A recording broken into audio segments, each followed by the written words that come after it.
तो क्या हालचाल बेरोजगारों, वापस आ चुका है आपका भाई असुर एक्सप्लेनर एक नई वीडियो को लेकर, जिसमें हम दाविस्ट मास्टर के आगे के चैप्टर को कंटिन्यू करेंगे। तो जल्दी से वीडियो को लाइक और चैनल को सब्सक्राइब कर लो, क्योंकि मजा तो मैं इतना दिला दूंगा कि आप अपनी एक्स को भूल जाओगे और मेरे वीडियो को एंजॉय करने लगोगे। तो चलिए वीडियो को स्टार्ट करते हैं। तो जैसा कि हमने पिछले वीडियो में देखा था कि अपने एमसी ने सिस्टम के स्किल्स को टेस्ट करने के लिए एक हैमर चुरा लिया था। उसके बाद वो उसे सिस्टम के स्टोर में ले गया था और वहाँ पे जाने के बाद अपने एमसी ने उस हैमर से बहुत ज्यादा प्रैक्टिस की थी, जिसके कारण अपने एमसी को सिस्टम के एक नए फीचर के बारे में पता चल गया था। फिर अगले दिन का हम सीन देखते हैं, जहाँ पर अपने न्यूगी अपने एमसी को जल्दी उठा हुआ देखकर हैरान होता है। तो चलिए यहाँ से आगे के चैप्टर को कंटिन्यू करते हैं। तो इस चैप्टर में हम देखते हैं कि न्यूगी अभी भी अपने एमसी को देखकर हैरान होता है और कहता है ये लड़का जल्दी कैसे उठ गया। और वो अपने एमसी से पूछता है क्या तुम रात भर प्रैक्टिस कर रहे थे, क्या तुम अभी उठे हो? जिसपे अपना एमसी कहता है हाँ मैं अभी उठा हूँ। जिसपे न्यूगी अपने एमसी को घूरते हुए कहता है ये साला दुबला पतला इंसान हो ही नहीं सकता कि इसने रात भर प्रैक्टिस की हो। मैं ही कुछ ज्यादा सोच रहा हूँ, इस बंदर में इतना स्टेमिना ही नहीं है कि ये रात भर प्रैक्टिस कर सके। तभी हम अपने एमसी का सीन देखते हैं, जो कि न्यूगी को देखते हुए सोच रहा था तुम मुझे समझने की कोशिश कर रहे हो, बाप को भेजो, तुम्हारे बस की बात नहीं है। उसके बाद सीन शिफ्ट होता है और हम सभी डिसाइपल्स को और अपने एमसी को देखते हैं, जो कि सारे के सारे मिलकर लकड़ियां ढो रहे होते हैं और एक रूम में ले जाकर रख रहे होते हैं, जहाँ पे अपने एमसी अपने पावर को फील करते हुए कहता है मुझे तो आज बहुत ज्यादा हल्का फील हो रहा है, जितना भी चीजें मैं उठा रहा हूँ वो सब मुझे हल्की फील हो रही है। शायद ये सिस्टम का कमाल है, क्योंकि रातों रात तो मैं इतना ज्यादा ताकतवर हो ही नहीं सकता। उसके बाद अपना एमसी कहता है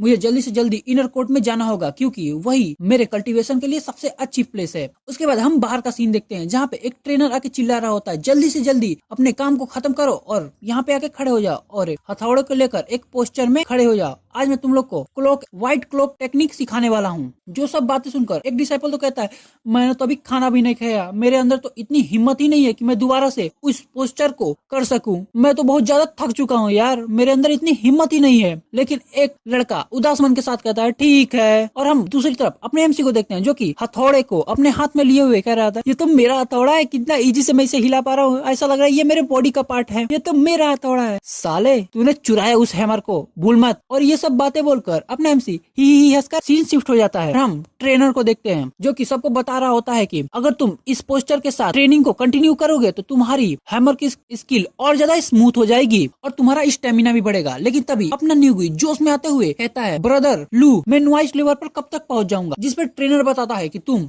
ज्यादा से ज्यादा आधे साल में नॉइज लेवल पर पहुंच जाओगे, और जो लोग नए साल से पहले नॉइज लेवल पर पहुंच जाएंगे उन्हें मास्टर की खुद सिखाएंगे। जिन्हें बात करते हुए अपना एमसी भी सुन रहा होता है। फिर वो ट्रेनर बताता है कि व्हाइट क्लॉक टोटल 18 लेवल है। उसके बाद वो ट्रेनर कहता है मैं शुरुआत तुम्ही से करूंगा न्यूगी, मैं तुम्हें सिखाऊंगा। उसके बाद वो न्यूगी को सिखाने लगता है कि पावर जमीन से शुरू होकर तुम्हारे पैरों में आता है, पैरों में आने के बाद तुम्हारे कमर में जाता है, कमर में जाने के बाद तुम्हारे हाथों और तुम्हारे सर में जाता है, जिसके कारण तुम इस स्किल को परफॉर्म कर सकते हो। और वो एडवाइस देता है कि तुम एनर्जी को तूफान की तरह समझो। और पीछे हम अपने एमसी को देखते हैं, जो कि अपने हैमर को एक हाथ से हिलाते डुलाते करते हुए शो ऑफ कर रहा होता है। फिर हम अपने एमसी को देखते हैं, जो कि अपने हैमर को हिलाते हुए सोच रहा होता है कि शायद ये लड़का भी नॉइज लेवल पर पहुंचने वाला है। वो अपनी बात कर रहा होता है। फिर अचानक से अपने हैमर को ऊपर उठाकर नीचे जैसे ही करता है, एक बहुत ज्यादा पावर हवा का शॉक वेव उठता है, जिसके कारण सभी लोग हैरान हो जाते हैं और अपने एमसी की तरफ देखने लगते हैं। यहाँ तक कि न्यूगी भी हैरान हो जाता है। लेकिन अपना ट्रेनर तो उसे अजीब ही नजर से देख रहा होता है, जैसे कि अपना एमसी इंसान न होकर एक एलियन हो। फिर सीन शिफ्ट होता है और हम फैटिसन और उसके भाई मास्टर किन को देखते हैं, जो दोनों एक रेस्टोरेंट में बैठकर बातचीत कर रहे होते हैं। और अपना फैटिसन अपने मास्टर को दारू पे दारू पिलाया जा रहा होता है, जिसे रोकते हुए मास्टर किन कहते हैं रुक जाओ, मुझे अब उन छोटे चूहों की ट्रेनिंग भी देखने जाना है। जिसपे फैटिसन कहता है ही ठीक है। जिसके बाद मास्टर किन वहाँ से उठकर जाने लगते हैं, जिसके पीछे मोटा भी जाने लगता है और अपने मास्टर से पूछता है मैंने सुना है कि हम लोग जाओलोंग प्रीफेक्चर में एक नई शॉप ओपन कर रहे हैं, जिसका शॉपकीपर प्रीफेक्चरर सिटी में रहेगा। जिसकी ये बात सुनकर मास्टर किन बताते हैं तुम्हें ये सब बात किसने बताई, ये सब सिर्फ अफवाह है, क्योंकि जब तक काउडिंग जिंदा है दुकानदार काउडिंग सिटी को ज्यादा समय तक छोड़ने की गलती नहीं करेगा, क्योंकि काउडिंग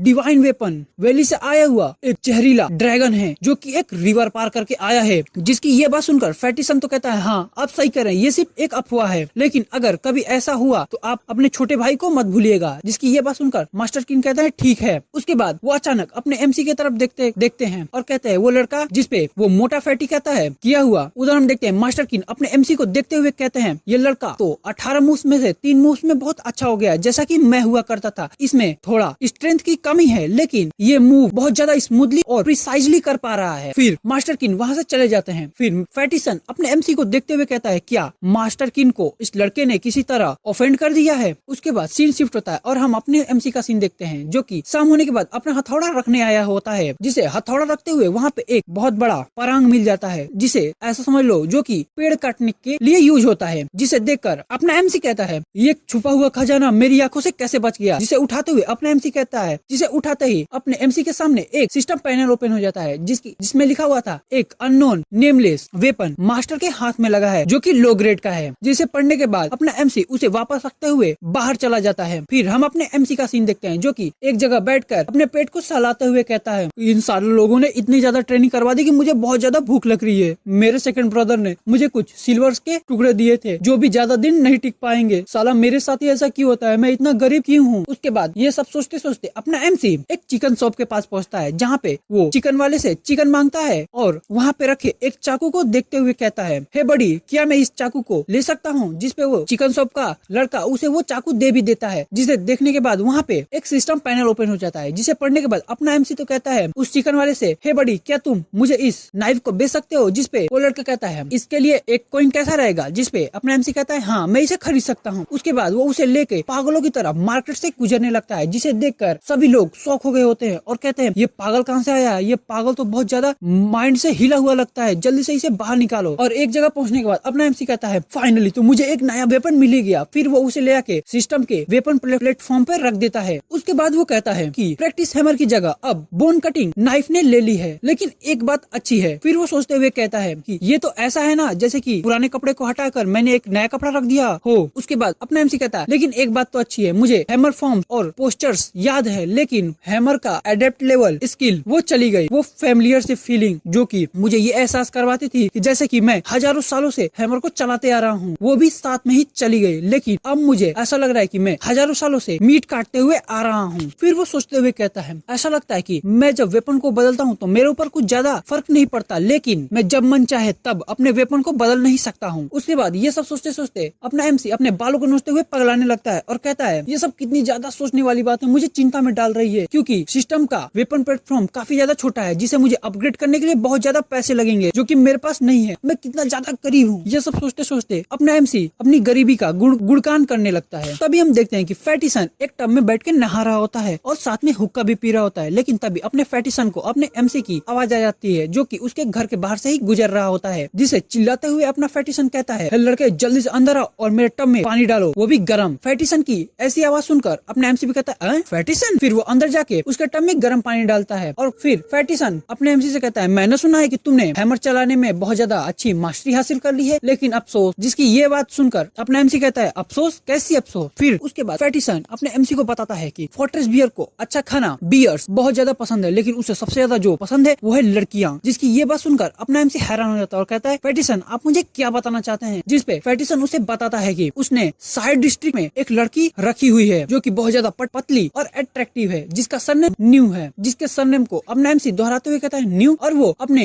न्यूगुई को इमेजिन करते हुए कहता है, क्या ये किसी तरह न्यूगुई से रिलेटेड है। उसके बाद अपना मोटा फैटी अपने एमसी को बताता है कि हमारी फोर्जिंग शॉप 200 साल पुरानी है और हमारी ट्रेनिंग की मेथड भी अलग है, लेकिन वो जो है सिचुआन वो ऐसा व्यक्ति नहीं होगा कि जो आपको मार्शल आर्ट सिखाए। जिसकी ये बात सुनकर अपना एमसी जो बकेट अपने हाथों में लिया होता है उसे जोर से नीचे पटक कर कहता है, हाँ मैं सब समझ रहा हूँ। उसके बाद अपना फैटिसन बताता है कि इस बार इनर कोर्ट वालों ने आउटर कोर्ट को ज्वाइन करने के लिए सिर्फ एक ही प्लेस दिया है, और तुम्हें तो पता ही होगा कि न्यूगुई ने एक महीने से भी कम समय में मिडल कोर्टयार्ड में आ चुका है। जिसपे अपना एमसी कहता है, आपकी एडवाइस के लिए शुक्रिया हेड कुक सन। जिसकी ये बात सुनकर अपना हेड कुक कहता है, तुम्हें कोई डिसअपॉइंटमेंट तो नहीं हो रही है ना। वो बात अलग है कि बेस्ट परफॉर्मर तो तुम ही होगे, लेकिन कोई और तुम्हारी जगह ले लेगा, इससे तुम्हें कोई दिक्कत। जिसपे अपना एमसी कहता है, मुझे कोई दिक्कत नहीं है, मुझे तो अब पता चल ही गया है कि वो प्लेस तो मेरा था ही नहीं, तो मुझे कैसी दिक्कत, बस मुझे थोड़ी सी डिसअपॉइंटमेंट हो रही है। और अपना एमसी आगे कहता है कि कम से कम मुझे मार्शल आर्ट सीखने को तो मौका मिला ना, मैं इसी में बहुत ज्यादा खुश हूँ। जिसपे फैटिसन कहता है, white app clock technique forging shop में सबसे ज्यादा अच्छी टेक्निक नहीं है। जिसपे अपना एमसी कहता है, क्या वो टेक्निक कंप्लीट नहीं है, ये बहुत